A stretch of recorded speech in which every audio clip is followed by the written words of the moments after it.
Bienvenidos y bienvenidas al podcast Por una Cultura de Paz, presentado por la Comisión Permanente de Derechos Humanos, Justicia, Paz e Integridad de la Creación de la Conferencia de Religiosas del Perú, CONFER. Este podcast busca compartir los principales contenidos de un curso realizado en julio de 2023 para agentes pastorales que promueven y trabajan por la dignidad de la persona humana. En las próximas sesiones iremos juntos por una serie de temas que estamos seguros iluminarán la reflexión sobre tu experiencia pastoral. Por ello, acompáñanos mientras escuchamos a algunas personas dedicadas al trabajo en temas de derechos humanos. Recuerda que puedes acceder a esta y todas las grabaciones del curso en los vínculos que compartiremos en la descripción de este video. Bienvenidos, bienvenidas. Esto es Por una Cultura de Paz.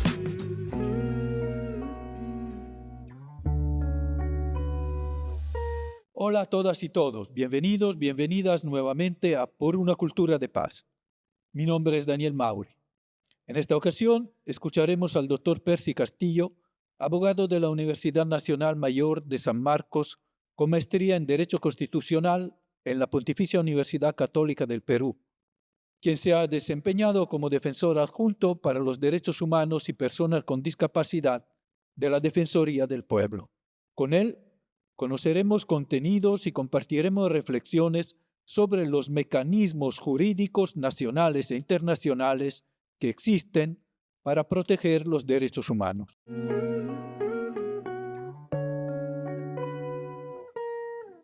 Empecemos esta sesión escuchando las reflexiones del Dr. Castillo sobre los mecanismos para proteger los derechos humanos y su consustancialidad con la naturaleza humana, previa a la existencia misma del Estado.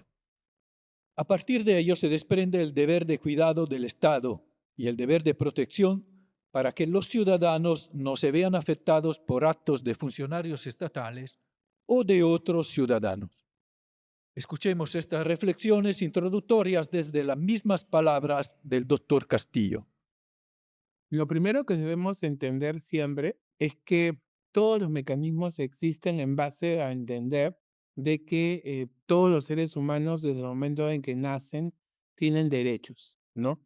Y estos derechos los tenemos por la sola circunstancia de existir. Son connaturales a nosotros, ¿no? Y por ende, siempre se menciona y van a escuchar por ahí que se dice que son anteriores al Estado, ¿no? Porque no es que el Estado nos dé derechos, sino es que el Estado reconoce derechos, ¿no? Desde el momento que nacemos, entonces, con ello viene aparejado el derecho a la vida y el respeto que debe tenerse hacia ella, a la libertad de expresión, por ejemplo, a la libertad de conciencia y religión, a la salud, a la educación. Y esto es muy importante tenerlo presente, ¿no? Este tipo de derechos en general es que vienen dados por la naturaleza humana y por ende se reconocen. Y el Estado lo que tiene es una doble deber frente a estas circunstancias. El Estado no solo se queda en el mero reconocimiento del derecho, sino que debe desarrollar acciones tendientes a dos cosas que siempre hay que tenerlas en mente, ¿no? Hay dos obligaciones que son importantes tener presente. La primera es que el Estado se compromete a no vulnerar los derechos, es decir, a no crear fórmulas que vulneren, por ejemplo, el derecho a la vida, ¿no? Pero eso es una dimensión primaria, ¿no? O sea, el Estado no debe matar, no debe privar arbitrariamente de la vida, ¿no? En Perú, como ustedes seguro han escuchado también en muchas ocasiones, en el Perú la pena de muerte no se aplica, ¿no? Entonces, si no se aplica la pena de muerte, ya es una protección al derecho a la vida. Pero también hay otra protección, que es no privar a nadie arbitrariamente de la vida, no las llamadas ejecuciones extrajudiciales. Entonces, el Estado tiene que evitar privar de la vida a los ciudadanos y ciudadanas, ¿no? Y tiene que también, y esa es otra forma de deber estatal, garantizar que nadie pierda la vida a causa del accionar de otras personas, ¿no? Y eso es bueno tenerlo presente. El Estado tiene un deber de cuidado, ¿no? Tiene un deber de no hacer, de evitar el daño, pero también tiene una labor de justamente promoción, es decir, crear los mecanismos que permitan que que nosotros como ciudadanos y ciudadanas no seamos víctimas de otras afectaciones a nuestros derechos por culpa de terceros, ¿no? Por ejemplo, volviendo al tema del derecho a la vida. Tenemos derecho a la vida, el Estado tiene el deber de no matar, perfecto. Pero el Estado también tiene el deber de procurar que no se nos prive de la vida por culpa de terceras personas. Y en esto podemos tomar como ejemplo el tema de la seguridad ciudadana, ¿no?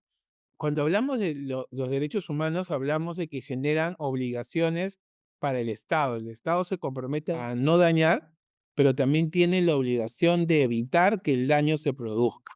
Eso siempre tengámoslo presente. No nos quedemos en la idea de que solamente se queda en el deber de abstener de causar daño. No, el deber también consiste en evitar que el daño se llegue a realizar.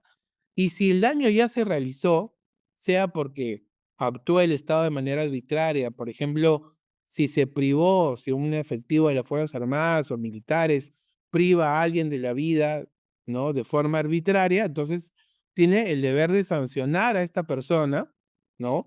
Como también tendrá el deber de sancionar, de ubicar y sancionar al delincuente que le privó la vida a esta mujer. Es decir, existe el deber de proteger, existe el deber de evitar daño y existe el deber de sancionar a las personas que hubieran causado un daño a derechos. Y por ende también justamente deviene otro deber estatal que tiene que ver con dar reparación, ¿no? Frente a ya daños a derechos humanos, lo que queda para el Estado justamente es reparar, ¿no? El Estado tendrá que tomar medidas que permitan, por ejemplo, a esta mujer que mantenía a su familia, ¿no? Garantizar para la familia el debido sustento económico, ¿no?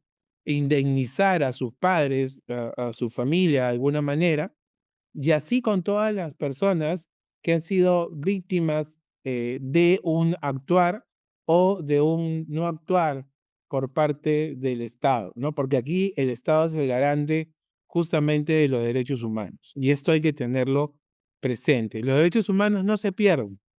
El, el delincuente más execrable, ¿no? De todos, que nos pueden imaginar a quien ustedes gusten, ¿no? No pierde su condición de ser humano. Y por tanto, por ejemplo, cuando se encuentra aún privado de libertad, existe para el Estado el deber de preservar su integridad física, de preservar su dignidad. No hay actuación, no hay conducta que prive al ser humano de ser reconocido como sujeto de derechos y téngase portando el deber de protegerlo, ¿no? Debemos descartar, yo sé que ustedes, todas y todos lo hacen, aquellas narraciones que dicen, bueno, si cometió un delito, en todo caso, que le pase todo lo peor. No, un discurso de derechos humanos no puede decir eso. Un discurso de derechos humanos se centra en la idea de que, por ejemplo, si una persona cometió un delito, la cárcel es la pena y deberá pagarla, obviamente. Pero eso no quita de ninguna forma que la persona justamente tenga derechos y que deba respetarse y reconocerles como tal. De esta forma, entonces, sobre el fundamento expuesto y en respuesta a los deberes que debe asumir el Estado, derivan una serie de mecanismos que permiten proteger de diversas formas los derechos de las personas. En los siguientes minutos, el ponente nos dará una detallada descripción de los instrumentos jurídicos existentes para utilizar ante la necesidad de hacer valer derechos. Estos son los procesos constitucionales, las posibilidades de interponer denuncias penales para proteger derechos, el acceso a la Defensoría del Pueblo y los mecanismos de protección internacional de derechos humanos. Iniciemos este recorrido conociendo más sobre los procesos constitucionales. Hay diferentes procesos constitucionales, pero yo quiero hablar solo de tres, porque tienen relación directa con la protección inmediata de derechos humanos, ¿no? El primero de ellos, y el que seguramente ustedes han escuchado muy a menudo, es el habeas corpus, ¿no? El habeas corpus es un proceso constitucional, ¿no? Que está pensado para proteger el derecho a la vida e integridad personal de todas las personas, ¿no? Entonces, el habeas corpus protege la libertad personal, la integridad, protege también el derecho a no ser detenido arbitrariamente, a no ser privado de pasaporte, e incluso protege contra la violencia doméstica, eso es importante, ¿no? El derecho a ser asistido por un abogado en caso de detención. Y el habeas corpus está construido de manera de que no necesitas ser abogado para interponer un habeas corpus. Cualquier persona, ¿no? Todo ciudadano o ciudadana puede recurrir justamente a un habeas corpus. Podría presentar un habeas corpus, ¿no? Basta, y no se exige formalidad alguna para presentar un habeas corpus. Uno basta que puede, habeas corpus puede presentarse incluso mediante solo de forma verbal. Hasta se admiten habeas corpus por correo electrónico y también por cualquier medio virtual, incluso hoy se está admitiendo, ¿no? Esto es importante tenerlo presente porque el fin del habeas corpus es justamente proteger, y para proteger obviamente es importante que cualquier persona en todo momento lo pueda hacer, ¿no? La acción de amparo es otro proceso constitucional, es diferente. La acción de amparo se interpone para proteger a la persona de toda vulneración también, pero que no tenga que ver con libertad o que no tenga que ver con la integridad, ¿no? Puede presentarse por el derecho a la igualdad y no discriminación, por el derecho a la libertad religiosa, por el derecho a la opinión y la expresión, por el derecho a la propiedad, por el derecho a la nacionalidad, etc. La acción de amparo ya es un tanto más compleja, no requiere igual de abogado, pero sí requiere que la persona tenga quien la interpone debe tener una vinculación con la persona que va a ser beneficiaria de la acción de amparo. Esta acción de amparo tiene un proceso un tanto más largo, porque como ustedes aprecian, los derechos que protege la acción de amparo son derechos que, si bien son importantes, no son de la extrema urgencia de atención que sí son los habeas corpus, ¿no? Porque claro, cuando hablamos de integridad y de vida, a esto hay que darle un trámite rapidísimo. A estos derechos también, pero pueden tomar un poco más de tiempo, como resulta natural, si privilegiamos, como resulta obvio, la preservación de la vida y la integridad. Y el habeas data es otro proceso que se utiliza básicamente para defender el derecho al acceso a la información, ¿no? Ustedes escucharán seguro que los periodistas recurren mucho al habeas data, porque cuando queremos investigar sobre algo, imaginando que ustedes quieren saber cómo funciona una determinada dependencia pública, la Constitución reconoce para nosotros el derecho a pedir la información y el deber que tienen los funcionarios de entregar la información que el ciudadano o la ciudadana solicite. Pero si la entidad pública no quiere dar la información, para eso se puede recurrir justamente al habeas data, ¿no? También se puede utilizar el habeas data para modificar información falsa que un sistema, que una base de datos muestre sobre uno, ¿no? Ahora todos nuestros datos personales habitualmente se encuentran en bases justamente de datos, ¿no? Basta que tengamos una tarjeta de crédito, basta que tengamos una cuenta de ahorros, dependiendo de la actividad profesional que tengamos, toda nuestra información se encuentra en la Internet y también se encuentra registrada por entidades públicas o privadas. Si alguna vez toman conocimiento que la información que se dice de ustedes es equivocada, ¿no?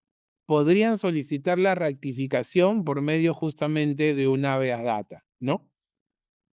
Entonces, si lo queremos simplificar, el habeas corpus protege la vida e integridad básicamente.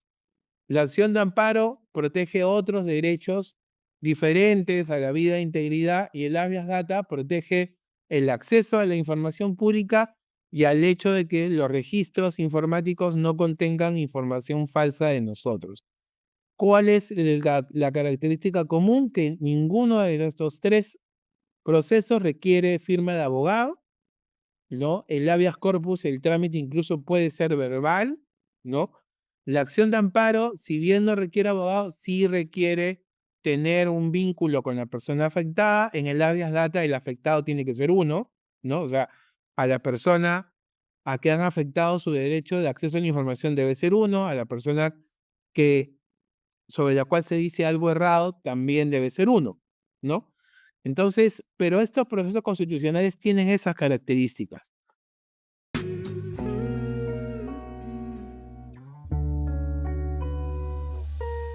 Ahora que has escuchado la descripción de los principales procesos constitucionales, recuerda que puedes acceder a la totalidad del conjunto de la charla en el vínculo que te compartimos en la descripción de este episodio.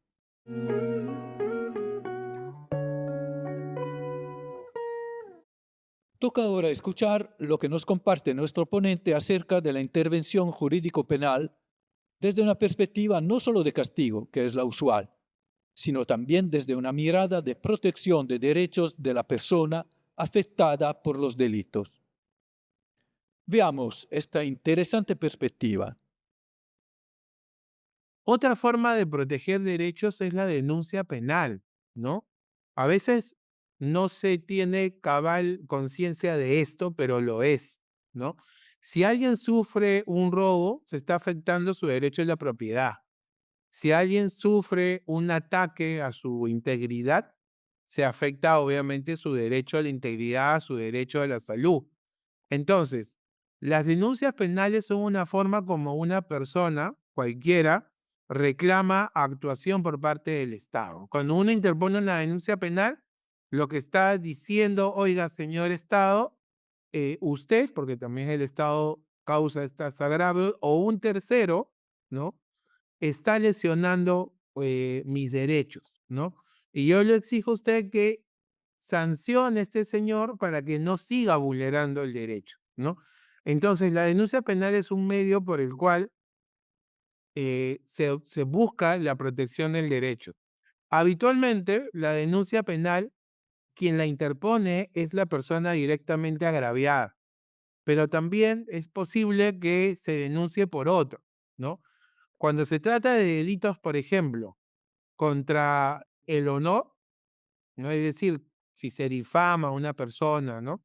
Si se le insulta por medios públicos, eh, necesariamente tiene que ser uno mismo que presenta en este caso, la denuncia por este delito. Pero si fuera el supuesto de un robo, puede denunciar otra persona por uno.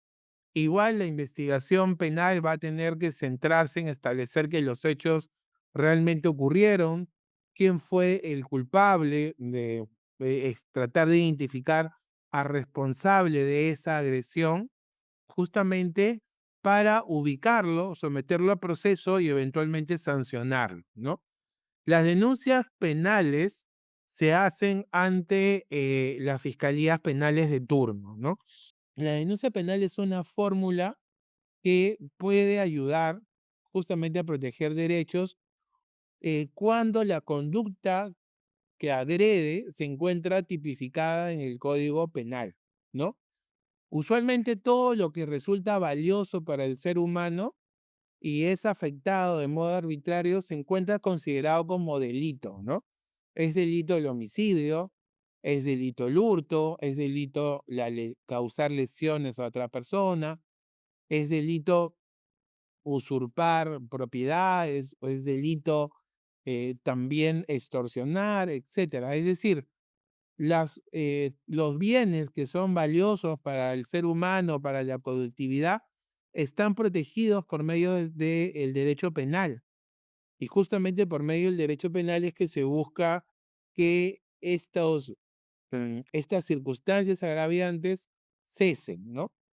Inclusive, el propio Ministerio Público tiene el deber de brindar protección a aquella persona que presenta una denuncia, ¿no? Y que tenga temor de ser objeto de represalias por haber formulado una denuncia. Y esto se ve de forma común, por ejemplo, en los casos de violencia familiar, pero también se ve en los casos de agresiones que sufren, por ejemplo, las personas defensoras de derechos humanos. que suelen ser objetos de amenazas, de ataques, y entonces estas personas denuncian el ataque y lo que debe hacerse, o lo que hace el Ministerio Público, es incluirlas en un programa de protección de víctimas y testigos para evitar que sigan justamente siendo objetos o sean objetos de alguna represalia en virtud de haber hecho una denuncia, ¿no? La denuncia penal entonces es una forma a la que cualquier persona puede recurrir para proteger sus derechos o proteger los derechos de otros.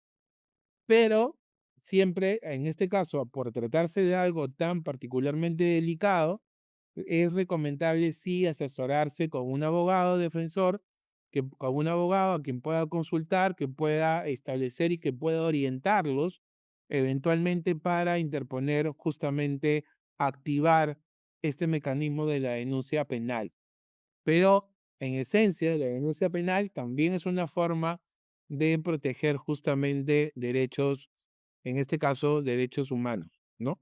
Hay que tener esto presente. Continuando con este inventario de mecanismos, el doctor Percy Castillo nos introduce al panorama actual de los diversos sistemas internacionales, sea a nivel de todo el mundo o a nivel de la región americana. Así nos detallará el amplio conjunto de instrumentos, organismos y responsabilidades que la comunidad internacional ha creado para conocer, pronunciarse y vigilar acerca de los diversos temas de derechos humanos. Todos los estados, incluido el Perú, que ha firmado los diversos tratados, se someten a los mecanismos que los instrumentos han creado y que regularmente se activan sea por casos concretos o por el monitoreo de problemáticas específicas. Invitamos a revisar el conjunto de la ponencia para tener cabal conocimiento del panorama amplio que se nos muestra. Escuchemos el siguiente fragmento como muestra de todo lo que podemos conocer sobre este tema. Debemos entender que los derechos humanos, por su naturaleza, y al señalar, como dije desde el principio, que protegen a todos, ¿no? A nivel internacional, se han creado, ¿no? Hay mecanismos que tienen carácter a nivel de todos los países del mundo, que son usualmente los de Naciones Unidas, y hay otras formas de proteger derechos humanos, también internacional, pero ligadas únicamente a los países del continente americano. Entonces, ustedes van a escuchar que sobre este tema se habla de dos sistemas. Se habla del sistema internacional, que es de protección de derechos humanos, que es encargado por las Naciones Unidas, y hay un sistema regional que es encarnado por, o por instituciones que seguramente ustedes también han escuchado hablar muy a menudo, que son la Comisión Interamericana y la Corte Interamericana de Derechos Humanos, ¿no? Entonces, tenemos un sistema internacional encarnado básicamente en la ONU y en sus diversos mecanismos, y también tenemos un sistema regional que está encarnado por la Comisión Interamericana y por la Corte Interamericana de Derechos Humanos, ¿no? Entonces, ¿cómo se protegen derechos a nivel internacional? Básicamente, se protegen a raíz de que existen de tratados de derechos humanos. Existen tratados y declaraciones de derechos humanos, ¿no? Ustedes sabrán que en diciembre se celebra el Día de los Derechos Humanos, el 10 de diciembre, ¿no? ¿Por qué se celebra el 10 de diciembre? Porque ese día se entró en rigor la Declaración Universal de los Derechos Humanos en el 48. Este documento es muy importante porque consagra justamente en blanco y negro todos los derechos a los que deben reconocerse a todos los seres humanos por ser tales. Ustedes dirán, dice declaración. Sí, la Declaración Universal de Derechos Humanos no es un tratado, pero es una declaración que por su importancia ha sido reconocida como un instrumento vinculante, ¿no? Es decir, como un instrumento que tiene la fuerza para obligar a los estados en este caso, asumir protección sobre los derechos, ¿no?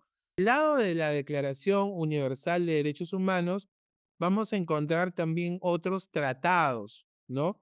Ya más específicos sobre derechos humanos también. Y ustedes me dirán, doctor, pero ¿por qué si la Declaración Universal consagra todos los derechos, es necesario que existan otros documentos, otras normas llamadas tratados? Es necesario en la medida de que conforme ha ido evolucionando en los derechos, se ha ido viendo necesario que determinados derechos sean reconocidos en un ámbito particular. Entonces, lo primero que habría que decir es la declaración sienta las bases para todo, pero luego se ha desarrollado a lo largo del tiempo un conjunto de tratados que buscan dar protección a grupos humanos específicos o buscan dar protección a temas concretos. Por ejemplo, en el mundo, un gran problema que hasta hoy desgraciadamente no se ha superado es la discriminación racial, ¿no? Por eso, en el 65 entró en rigor la Convención Internacional para la Eliminación de la Discriminación Racial, que tiene como objetivo, como meta, obviamente, eliminar la discriminación racial del mundo. Todavía no lo concibe, no se logra desgraciadamente, pero lo previsto en la Convención para la Discriminación Racial ha permitido que los países se comprometan en la lucha contra la discriminación racial. Y por eso es importante, ¿no? Así como vamos a encontrar una convención contra la discriminación racial, también vamos a encontrar un pacto sobre derechos económicos, sociales y culturales, ¿no? Y aquí donde, por ejemplo, se va a reconocer el derecho al trabajo, el derecho a elegir y a ser elegido, el derecho a la educación, el derecho a la vivienda, etcétera. En el Pacto de Derechos Civiles y Políticos vamos a encontrar la obligación que tiene el Estado de proteger la vida, que tiene proteger la integridad, el deber de garantizar el debido proceso, etcétera, ¿no? Y aquí vamos a encontrar tratados dirigidos también hacia proteger a una población en particular. Y aquí aparece justamente la Convención para la Eliminación de todas las formas de discriminación contra la mujer. Esto es conocido, ustedes lo deben haber escuchado como la famosa CEDAW. Es del 79. Entonces, vista la necesidad de acabar con la discriminación contra la mujer, se creó esta convención que establece la necesidad justamente de poder atajar, de poder que los estados se comprometan a eliminar estas formas de discriminación contra la mujer, ¿no? Al lado de ello, en el 84 se creó otra convención para prohibir la tortura y los tratos crueles, inhumanos o degradantes. Esto resulta muy importante porque, desgraciadamente, a estos años y hasta la actualidad, la tortura ha sido una práctica que ha perseguido a la humanidad y todavía no se destierra. Entonces, para promover acciones que acaben con la tortura y otros tratos o penas crueles, inhumanos y degradantes, se dio esta convención, ¿no? En el 89 se dio la Convención de Derechos del Niño. Esta huelga explicar por qué, ¿no? Porque también son otro grupo vulnerable que necesita justamente atención prioritaria y especial por parte del Estado. En los 90 se va a crear la Convención de Protección de todos los trabajadores migrantes y sus familias. Y esta, por ejemplo, hoy que el Perú tiene 1 millón, casi 1,5 millones de migrantes, es el principal instrumento, la principal norma internacional que protege a los migrantes y refugiados. Siempre acuérdense, si hablan de migrantes y refugiados, la convención es el principal, de trabajadores migratorios y sus familiares, es el principal instrumento de protección para todos los migrantes y para los refugiados, ¿no?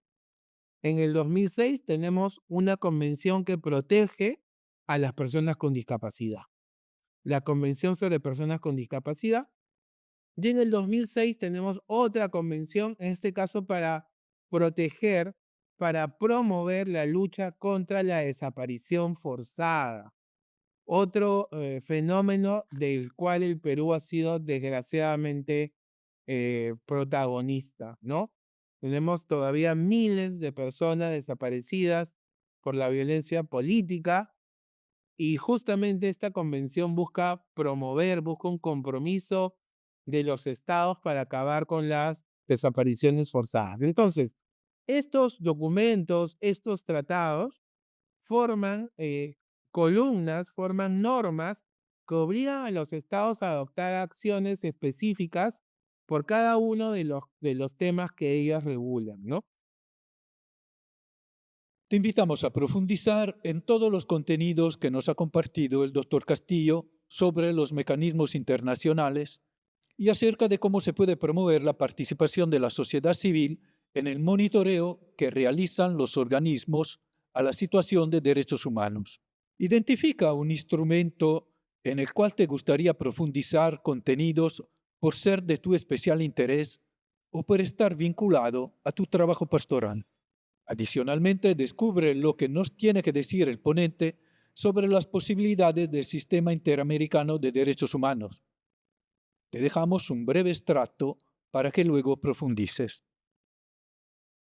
A nivel ya de las Américas propiamente, existe el Sistema Interamericano de Protección de Derechos Humanos. El sistema interamericano básicamente está compuesto por dos instancias. Está compuesto por la Comisión Interamericana de Derechos Humanos y por la Corte.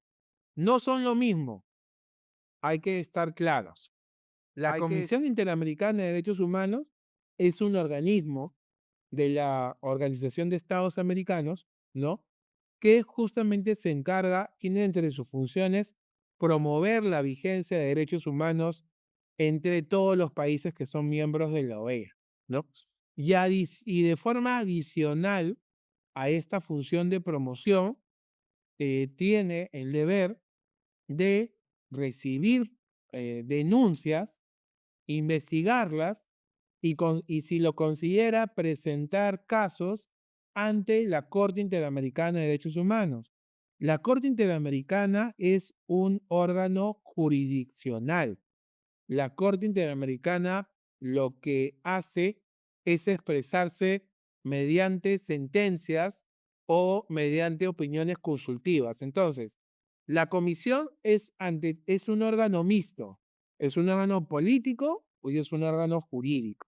A nivel jurídico funciona como una especie de ministerio público. Investiga el hecho y lleva la denuncia ante la Corte. La Corte sí es un ente eminentemente jurisdiccional. Ellos son jueces. Y como jueces que son, no tienen una injerencia política, no hacen función política. Ellos hacen función jurisdiccional. La Comisión Interamericana sí hace algún tipo de función política. No solo conoce casos, la Comisión Interamericana también hace informes sobre la situación de los países, hace informes especiales en atención a lo que ocurre en un país con la vigencia de los derechos humanos en determinados territorios.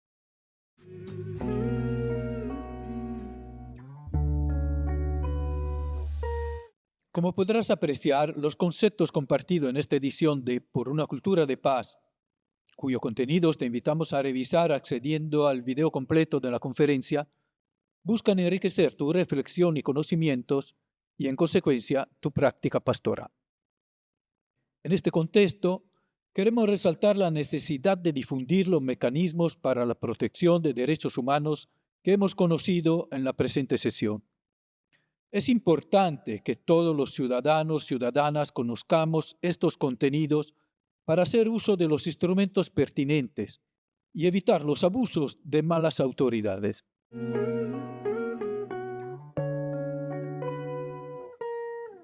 Agradecemos las valiosas contribuciones del Dr. Percy Castillo y a nuestra audiencia por acompañarnos en este episodio de Por una cultura de paz.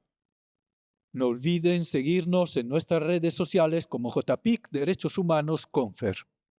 Sin más, Los invitamos a seguir escuchando los siguientes episodios y compartir el de hoy si les gustó. Nos vemos en la próxima emisión.